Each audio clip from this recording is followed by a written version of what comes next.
दोस्तों आप सभी का स्वागत है क्रैक एकेडमी उन्नाव के यूट्यूब चैनल पे।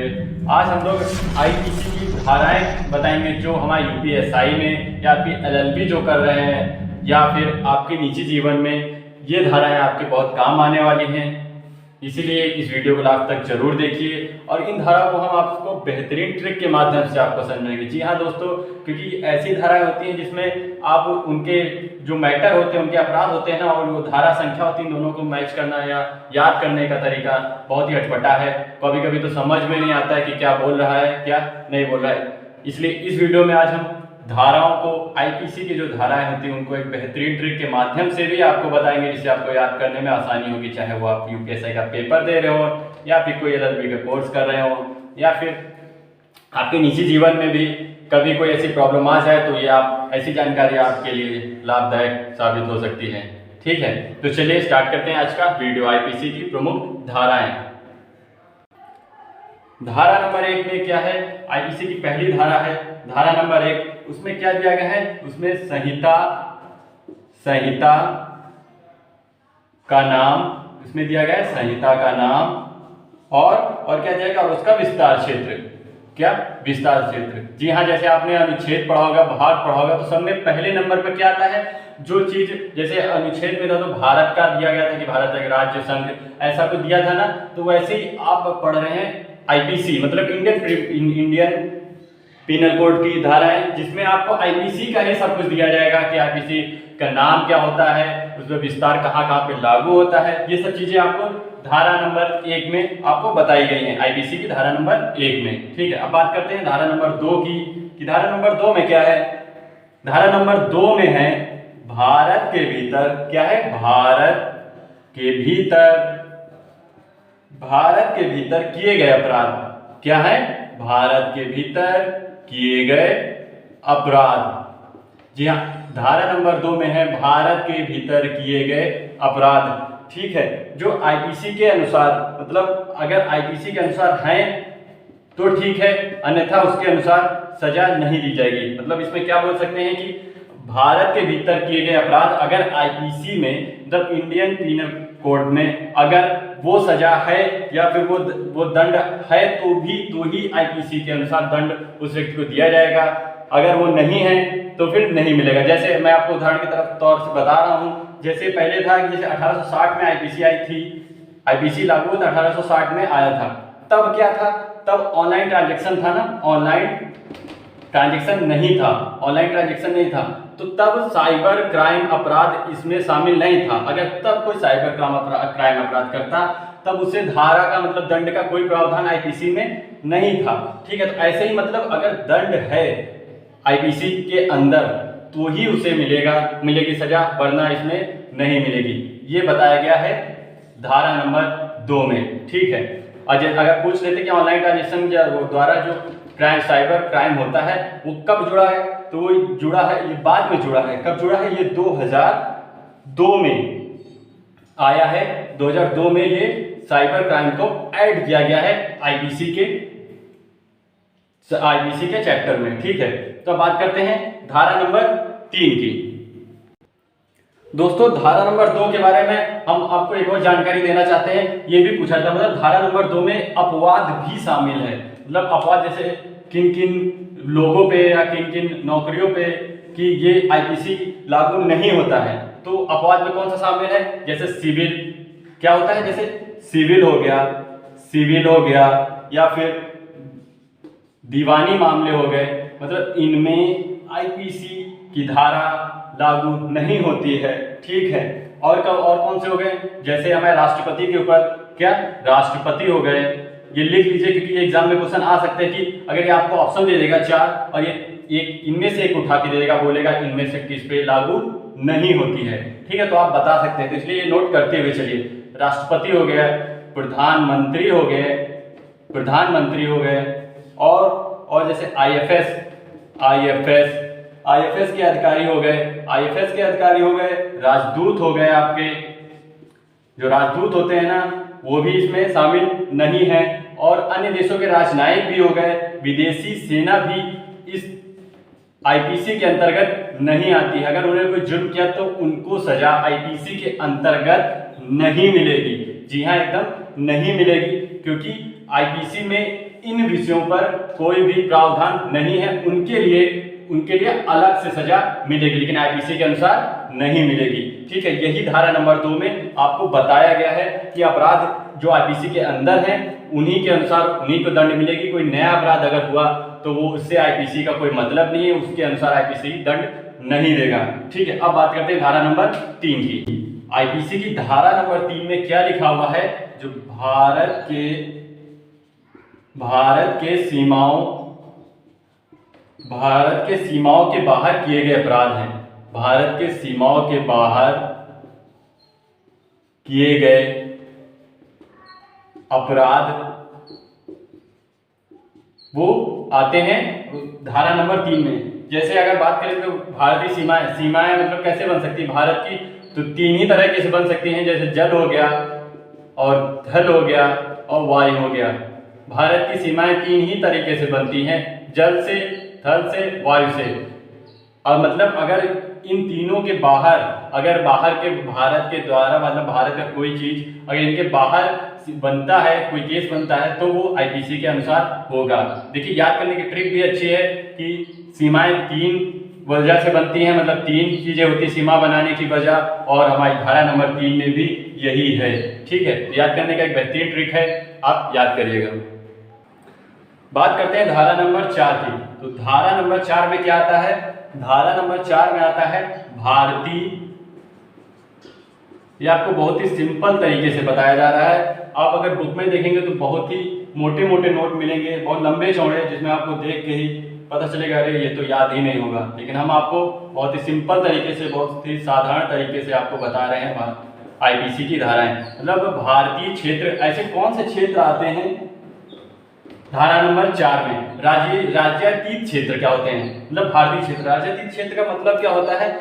जैसे मान लीजिए कि अगर भारत का कोई रजिस्टर वायुयान हो गया, वायुयान हुआ, या फिर जलयान बात कर लीजिए, या फिर कोई भी मोटर बोट या फिर कुछ भी मान लीजिए जो भारत में रजिस्टर है, अगर उसके द्वारा भारत की सीमाओं के बाहर अगर उसके द्वारा या उससे कुछ अपराध होता है तो वो माना जाएगा कि वो भारत में हुआ है। ऐसा कौन मानता है? ऐसा मानता है आईपीसी, मानता है कि वो अपराध भारत में हुआ है, इसीलिए उसकी सजा, उसका दंड भारत के आईपीसी के अनुसार ही दिया जाएगा। ठीक है, तो बात करते हैं धारा नंबर 5 की।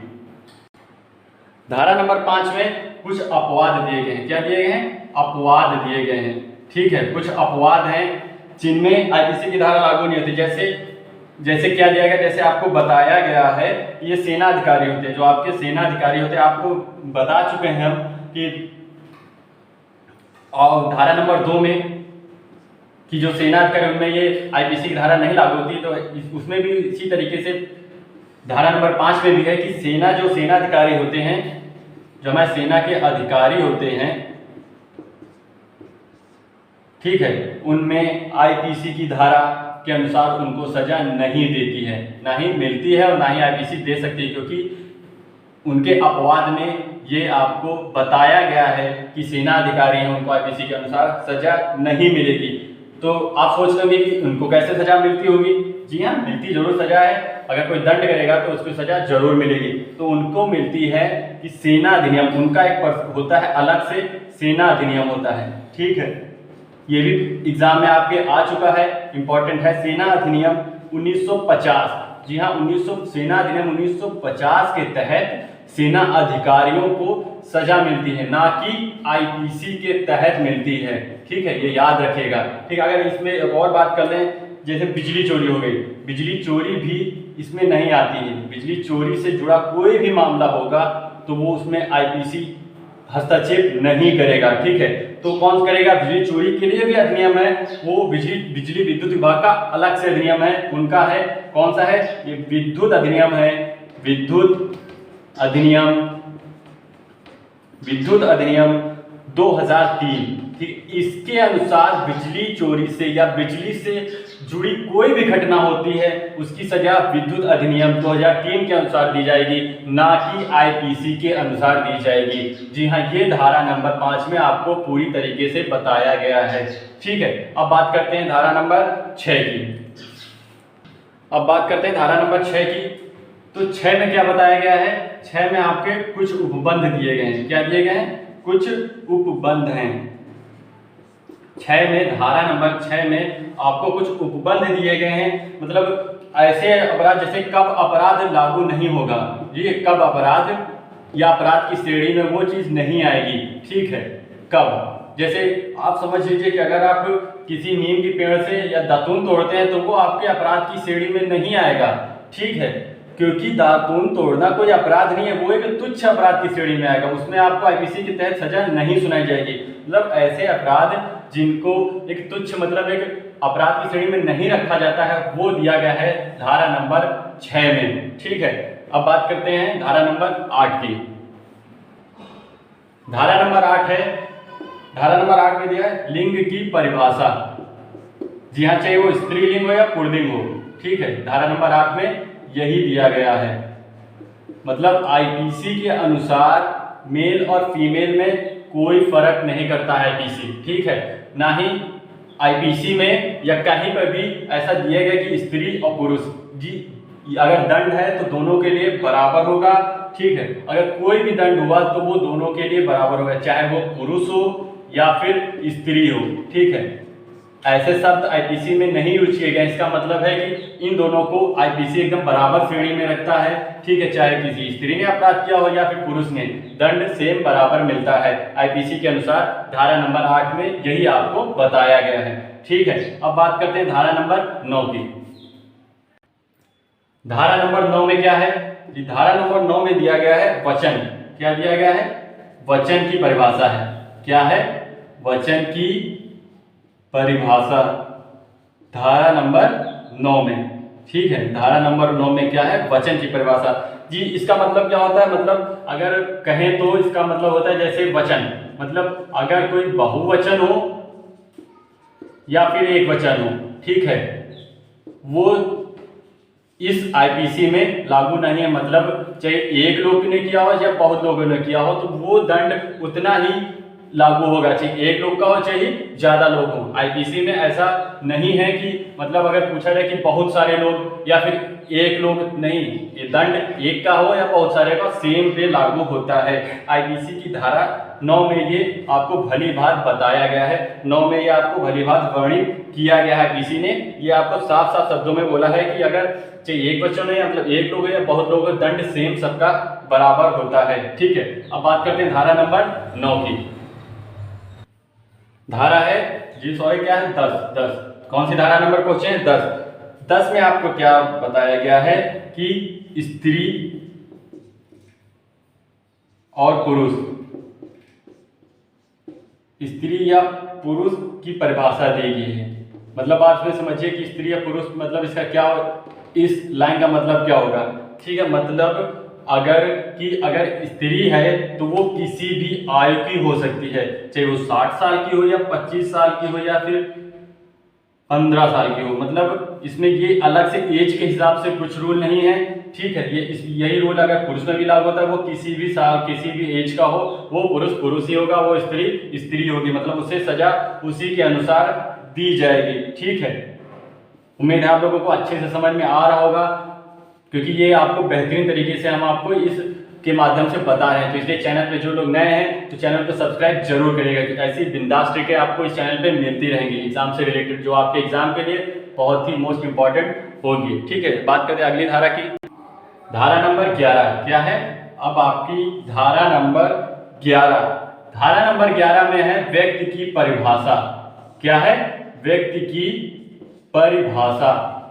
जी हाँ, धारा नंबर 11 व्यक्ति की परिभाषा। ठीक है, इस व्यक्ति की परिभाषा से क्या मतलब क्या समझाना चाहता है? किसी की धारा 11 क्या समझाना चाहती है कि अगर व्यक्ति पर मतलब अगर बात करें चाहे पुरुष हो या फिर महिला हो, पुरुष हो या फिर महिला हो या फिर कोई निकाय हो आपका, या फिर कोई कंपनी हो, इन सब के लिए अलग से कोई नाम नहीं दिया गया है, ठीक है। ये एक व्यक्ति की ही तरह होंगी, ठीक है। चाहे आपका कोई कारखाना भी हो, वो आपका दंड, आपकी जो धारा आईपीसी लगेगी वो एक व्यक्ति के तौर पर ही लगेगी।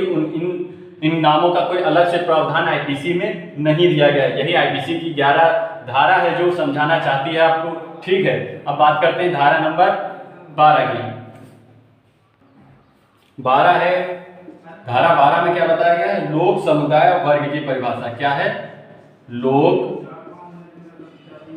समुदाय या फिर वर्ग, क्या वर्ग की परिभाषा बताई गई है, ठीक। अगर मतलब क्या बताया कि आईपीसी के अंतर्गत कि अगर कोई लोक हो या फिर कोई समुदाय हो या फिर कोई अलग वर्ग का हो, सबके लिए सेम आईपीसी लगती है, सेम धाराएं लगती है, सेम प्रकार से दंड दिया जाएगा अगर वो आईपीसी के अंतर्गत कोई अपराध करता है। मगर अगर वो अपराध आईपीसी में है तो उसे सेम दंड दिया जाएगा, कोई किसी लोक का या कोई समुदाय का हो या फिर किसी भी वर्ग का हो। आप किसी भी वर्ग के हो, आपको उससे कोई मतलब नहीं, आपने दंड किया है आईपीसी के अनुसार, तो धारा भी आपको लेनी पड़ेगी या आपको मिलेगी। कौन सी? आईपीसी के धारा नंबर 12 में यह आपको पूरी तरीके से साफ साफ बता दिया गया है, ठीक है। ठीक, अब बात करते हैं धारा नंबर 14 की। धारा नंबर 14 में क्या है?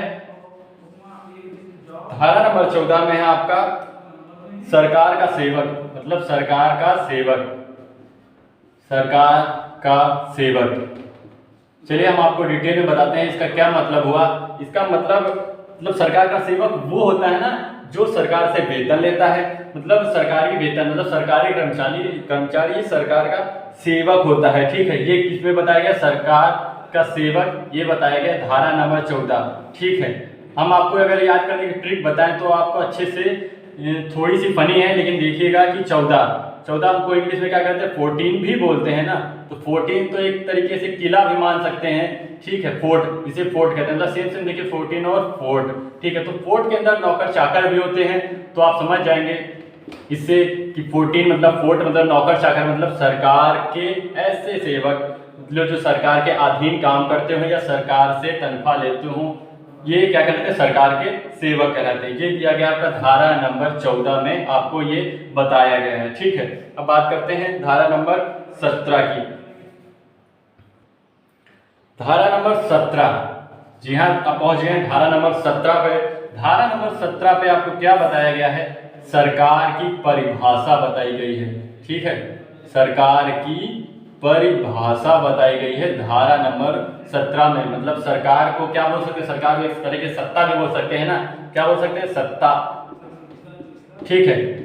मतलब धारा नंबर 17 में सरकार को ही बताया गया है कि सरकार में क्या क्या आता है, सरकार क्या क्या करती है, कैसे करती है, ठीक है। इसकी याद करने की ट्रिक मैं आपको बताता हूँ। जैसे सत्ता, सरकार को सत्ता भी बोल सकते हैं, और 17 में देखिए 17 में सा से सत्ता, 17 सा से सत्ता, आपको याद करने देखिए आसानी होगी, ठीक है। 17 से सत्ता भी आप बोल सकते हैं, सत्ता की परिभाषा भी बोल सकते हैं। इससे आपको 17 और 17 में देखिए सेम पता चल रहा है ना, तो इसीलिए आप आसानी से याद कर सकते हैं, आप भूल नहीं सकते हैं इसको। सरकार की परिभाषा किसमें दी गई है? 17 में, ठीक है।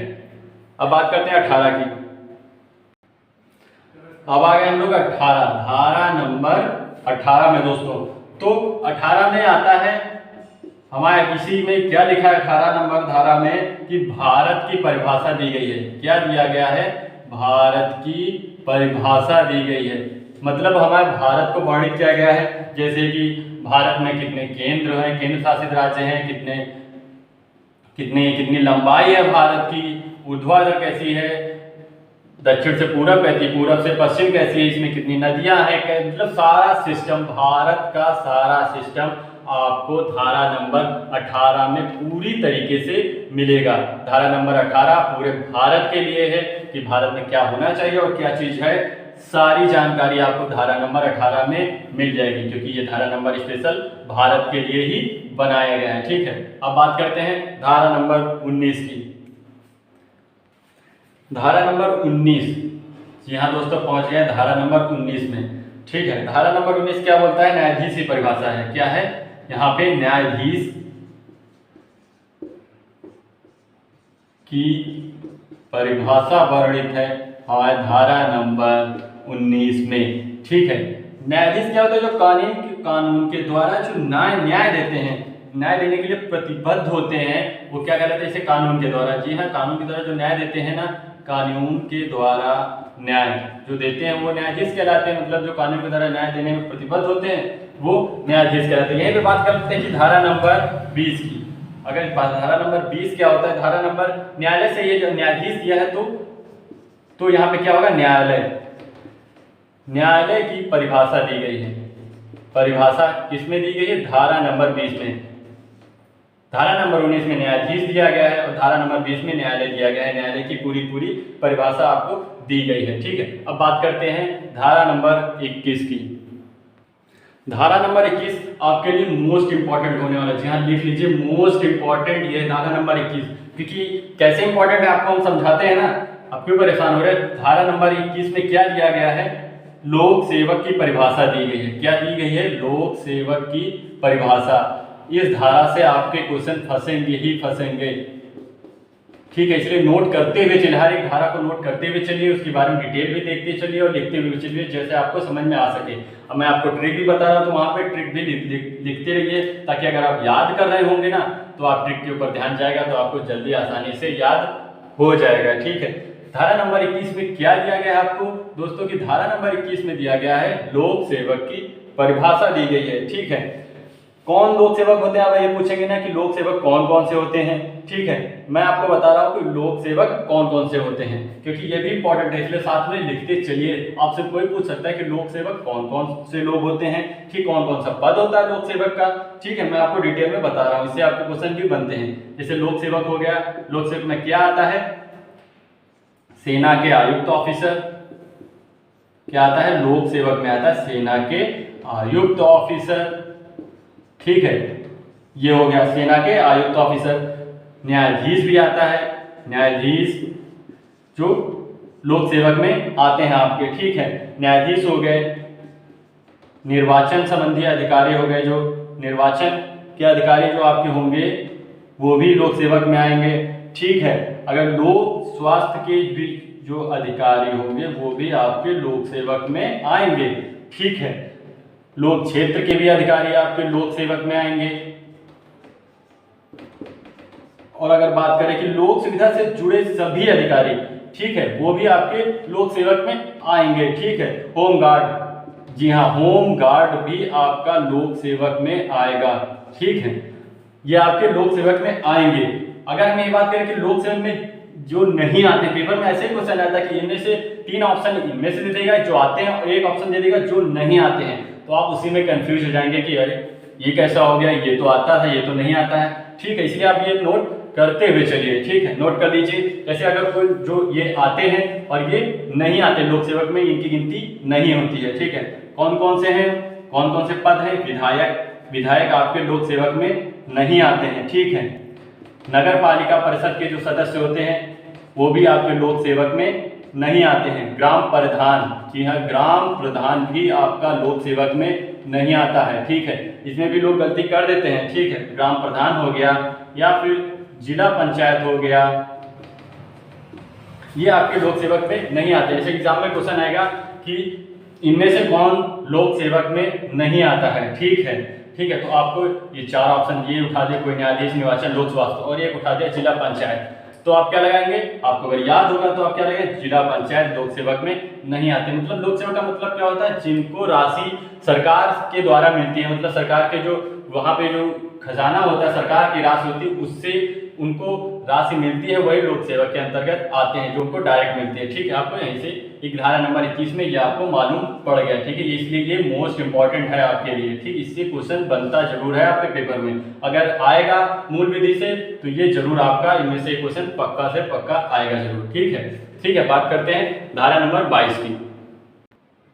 बात करें धारा नंबर 22। धारा नंबर 22 में क्या दिया गया है? जंगम संपत्ति। जी हाँ, जंगम संपत्ति। जंगम संपत्ति की परिभाषा दी गई है। अब आप पूछेंगे जंगम संपत्ति होती क्या है?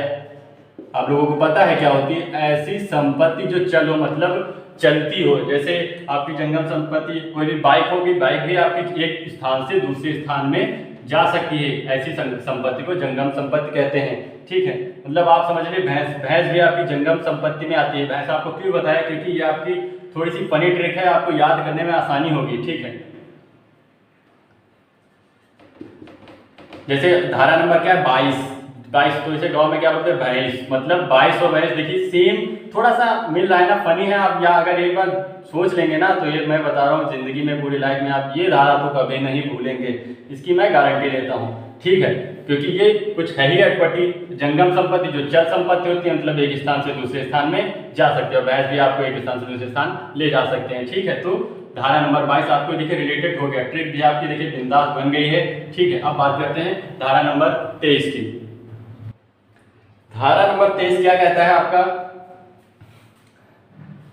आप ये ट्रिक देखिए लिखते रहिए, क्योंकि धाराएं बहुत सारी हैं, ठीक है। धाराएं तो आपके 500 के आसपास धाराएं हैं। अगर आप सब याद करेंगे ऐसे कि रखते हुए चले जाएंगे, तो आप या कोई भी याद नहीं कर पाएगा ऐसी धाराओं को, ठीक है। इसलिए ट्रिक, मेरी ट्रिक याद करिए या अपने आप खुद बना लीजिए, ठीक है। लेकिन बनाइए जरूर ट्रिक, क्योंकि ट्रिक के बिना आपको ये धाराएं याद नहीं होंगी आसानी से, ठीक है। तो बात करते हैं 24 की। धारा नंबर 24, इसमें क्या दिया गया है, बेईमानी की। जी हाँ, बेईमानी की परिभाषा दी गई है। धारा नंबर 24 में बेईमानी की परिभाषा वर्णित है, ठीक है। आपकी बेईमानी की परिभाषा वर्णित है, मतलब बेईमानी का मतलब क्या होता है, ऐसा दोषपूर्ण लाभ, ऐसा लाभ जो दोषपूर्ण हो, ठीक है। क्या बोल सकते हैं इसे दोषपूर्ण लाभ भी बोल सकते हैं बेईमानी को। अब याद करने की ट्रिक मैं आपको बताता हूँ, ये भी बढ़िया है, मस्त है, रख लीजिएगा, बहुत अच्छी है, लिख लीजिएगा, ठीक है। बेईमानी मतलब अगर बात करें कि अगर यहाँ से जैसे बाईमान मतलब y से -1, ठीक है। तो y कितना होता है, y आपका होता है 23, ठीक है। नहीं, y होता है आपका 25, y 25 होता है, अगर एक घटा देंगे तो 24 आ जाएगा, ठीक है। ये ट्रिक है, अगर आपको समझ में आ रही है देख लीजिए, अगर आपको लग रहा हो अच्छी है तो रख लीजिएगा, वरना आप जरूर बनाइएगा जरूर, लेकिन ट्रिक अपने आप से, ठीक है। देखिए 24, धारा नंबर 24 और बेईमानी की परिभाषा आपको इसमें वर्णित दी गई। ऐसा लाभ जो दोषपूर्ण हो, वो आईपीसी की धारा नंबर 24 में आपको वर्णित मिलेगा, ठीक है। अब बात करते हैं धारा नंबर अगली कौन सी है 25। धारा नंबर 25 है कपट। धारा नंबर 25 में क्या दिया गया है, कपट दिया गया है, ठीक है। क्या दिया गया है, कपट दिया गया है धारा नंबर 25। अब कपट को क्या बोल सकते हैं, जैसे मतलब धोखे के साथ क्षति भी बोल सकते हैं, जैसे धोखे के साथ क्षति होना भी कपट के अंतर्गत आता है। ये दूसरे शब्दों में इसे ऐसा भी बोल सकते हैं, ठीक है। कपट किसमें दिया गया, धारा नंबर 25 में दिया गया। ये आपको तो समझ में आ ही गया होगा कि क्या कहना चाहता है धारा नंबर 25, ठीक है। अब बात करते हैं धारा नंबर 29 की।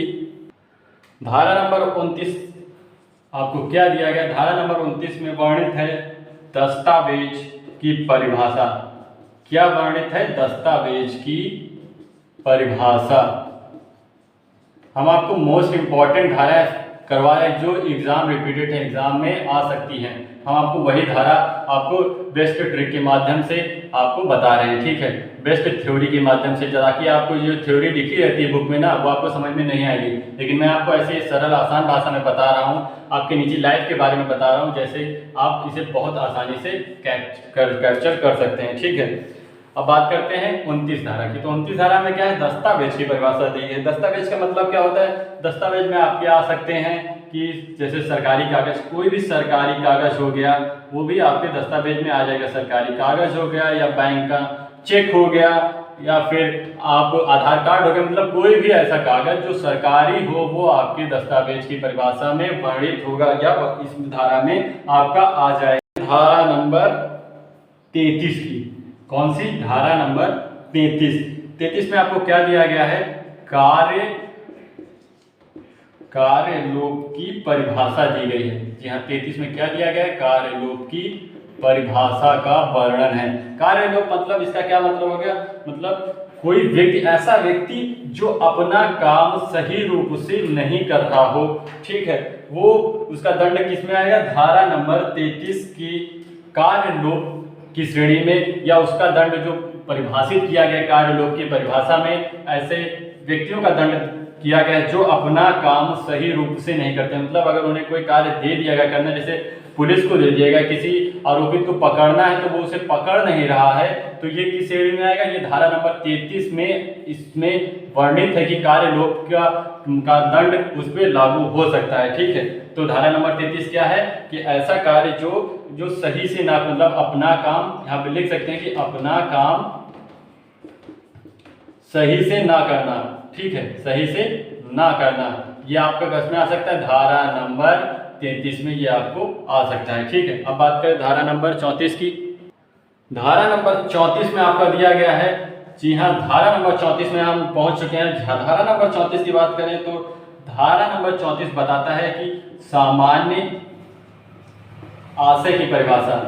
ठीक है, क्या दिया गया? सामान्य आशय की परिभाषा वर्णित है धारा नंबर 34। आईपीसी की धारा नंबर 34 में सामान्य आशय की परिभाषा वर्णित है।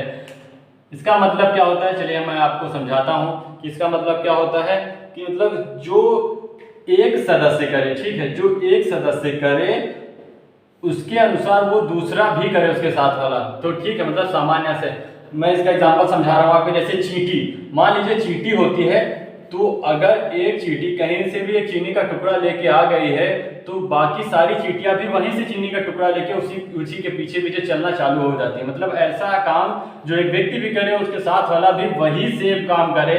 वो ऐसे जो दंड है वो कहाँ पे वर्णित है? धारा नंबर 34 में इन दंडों की परिभाषा वर्णित है। ठीक है, क्या है? मतलब इन्हें क्या बोलते हैं? सामान्य आशय। मतलब एक को देख के एक को दूसरा करने लगे, ये क्या होता है? सामान्य आशय। ऐसे दंडों को क्या कहते हैं? सामान्य आशय कहते हैं। वो दंड कहाँ पे परिभाषित है? धारा नंबर 34 में आपके परिभाषित है। ठीक है, अब बात करें धारा नंबर 35 की। मैं आपको धारा नंबर 34 के बारे में और भी बता रहा हूँ। इसमें एक वाद है, वाद भी आपसे पेपर में पूछे जाते हैं। ये कौन से धारा नंबर 34 की है? जिसमें लिखा सामान्य आशय की परिभाषा से। ठीक है, ठीक है, उसमें कौन से वाद हैं? वाद ऐड कर लीजिए, नीचे पॉइंट बना के नोट बना के लिख लीजिए कि कौन से वाद हैं। वाद है भूप सिंह, कौन सा है? ठीक है, मैं आपको बता रहा हूँ ये कैसे पूछे जाते हैं। ठीक है, भूप सिंह वर्सेस पंजाब सरकार। ठीक है, ये आपका वाद बहुत प्रचलित हुआ था। इस वाद के अनुसार क्या कहा गया था कि इस बात के अनुसार कहा गया कि योजना है जो घटना के दौरान भी बन सकती है। मतलब आपकी जो कोई योजना है वो घटना के दौरान भी बना सकता है। मतलब आप लोग कहीं गए और वहां पे देखा कुछ अच्छा, तो वहां पे भी आपकी, जैसे आप घूमने गए कहीं, वहां पे आप मूवी देखने का भी प्लान बना सकते हैं ना। तो मतलब ये प्लान आपका पहले से नहीं था, लेकिन बाद में आप वहां पे गए, आपका प्लान एकदम से बन सकता है। इसलिए घटना की योजना भी वहीं पे बन सकती है, ये पहले से ना हो वहां पे जाके बन सकती है। तो मतलब ये कौन सा वाद बताया? किसने बताया? भूप सिंह वर्सेस पंजाब सरकार के बाद में ऐसा बताया गया था। ठीक है, ठीक, यहाँ पे एक और वाद है, अगर बात करने की, कौन सा वाद?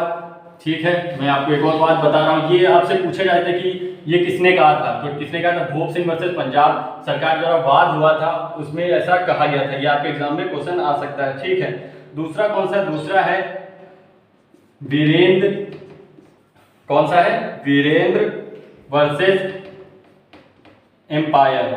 ये वीरेंद्र वर्सेस एम्पायर वाद है, ये किस लिए प्रचलित हुआ था? ठीक है, इसमें क्या कहा गया था कि अक्षय की पूर्ति के लिए खड़ा रहना भी एक तरीके, मतलब चलिए मैं आपको लिख देता हूँ फिर बता रहा हूँ इसका क्या मतलब होता है। अक्षय पूर्ति के लिए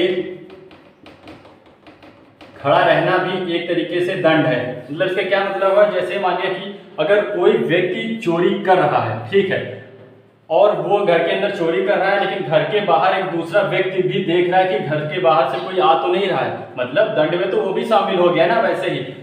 इसीलिए धारा नंबर 34 में ये साफ तरीके से बताया गया कि अगर कोई घर के बाहर भी व्यक्ति खड़ा है, उस चोरी के दौरान शामिल है, तो वो भी उतना ही दंड में शामिल होगा जितना वो अंदर चोरी कर रहा है और जितना वो बाहर खड़े होकर देख रहा है। दोनों का दंड बराबर होगा। ठीक है, ये कौन से बाद में बताया गया था? वीरेंद्र वर्सेस एम्पायर के बाद में आपको बताया गया था। ठीक है, अब बात करते हैं धारा नंबर 40 की। ठीक है दोस्तों, क्या बात करते हैं? धारा नंबर 40 की। धारा नंबर 40 में आपका क्या वर्णित है? चलिए देख लीजिए क्या है। अपराध की परिभाषा दी गई है धारा नंबर 40 में। आईपीसी की धारा में 40 जो है उसमें क्या दिया गया, अपराध की परिभाषा दी गई। अब अगर आपसे पूछा जाए कि अपराध क्या होता है, मतलब ऐसा काम जो कानून के खिलाफ हो। जी हाँ, आप ये तो बोलेंगे ऐसा काम जो कानून के खिलाफ हो, तब इसमें कानून बोलता है कि आप ऐसा क्यों किया। अगर उसके खिलाफ नहीं होगा तो वो कुछ नहीं, वो अपराध ही नहीं कहलाया जाएगा। ठीक है, तो अपराध क्या होते हैं, ऐसा काम जो कानून के खिलाफ हो। ये अपराध की परिभाषा मतलब ये आपको वर्णित कहाँ पे किया गया है, धारा नंबर 40 में आपको ये बताया गया कि अपराध की परिभाषा, अपराध के अंतर्गत क्या क्या आता है। ठीक है, चलिए तो दोस्तों आज के लिए इतना ही। आपको ये धाराएं कैसी लगी कमेंट करके जरूर बताइएगा, पढ़ाने का तरीका या फिर आपको कैसे समझ में आई है ये आपको जरूर बताइएगा। ठीक है, अगली धाराएं हम आपको नेक्स्ट वीडियो में लेके आएंगे बेहतरीन ट्रिक के माध्यम से, और ऐसे ही एकदम बेहतरीन तरीके से आपको बताएंगे। ठीक है, तो तब तक के लिए नमस्कार, जय हिंद।